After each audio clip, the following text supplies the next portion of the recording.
జగన్ కుటుంబంలో ఆయన అన్నా చెల్లెళ్ళకి తగువ పెట్టాడు. అలాగే ఆమె ఏదో మాట్లాడుతూ ఉంది, వివేకానంద కూతురు.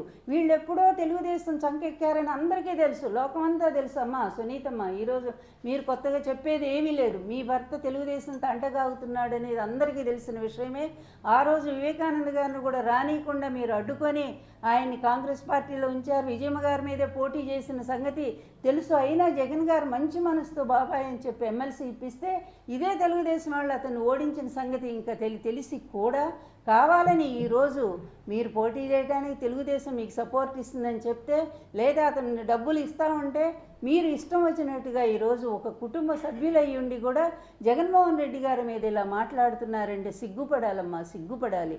ఎందుకంటే ఏదో అంటారే, అది ఒక మంచిని గుర్తించాలంటే అటువంటి మంచి సంస్కారం కూడా ఉండాలి.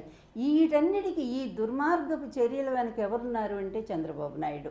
ఇట్లాంటి వెధవ పనులు చేయగలిగిన వాడు చరిత్రలో, రాజకీయ చరిత్రలో ఒకే ఒక్కడు.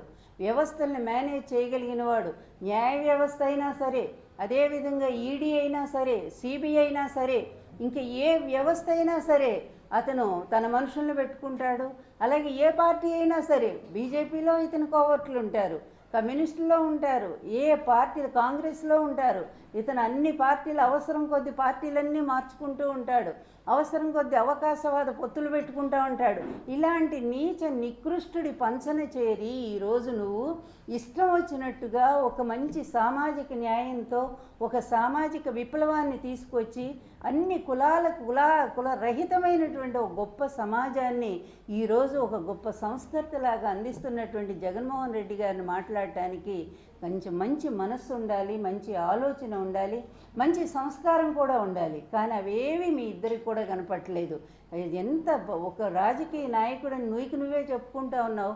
10 సంవత్సరాల పార్టీ నీది, ఇంతవరకు కనీసం వార్డు కమిటీలు కూడా వేసుకోలేని దిక్కుమాలిన పార్టీని నడుపుతూ ఉన్నావు. నువ్వు ఎందుకు వేయట్లేదో అందరికీ తెలుసు. చంద్రబాబు ఏం ఆదేశం ఇస్తే అది అట్లాగే దాన్ని నడిపిస్తూ ఉంటావు. నీ పార్టీ అతని కోసమే పెట్టావు. ఇందాక చెప్పాం కదా.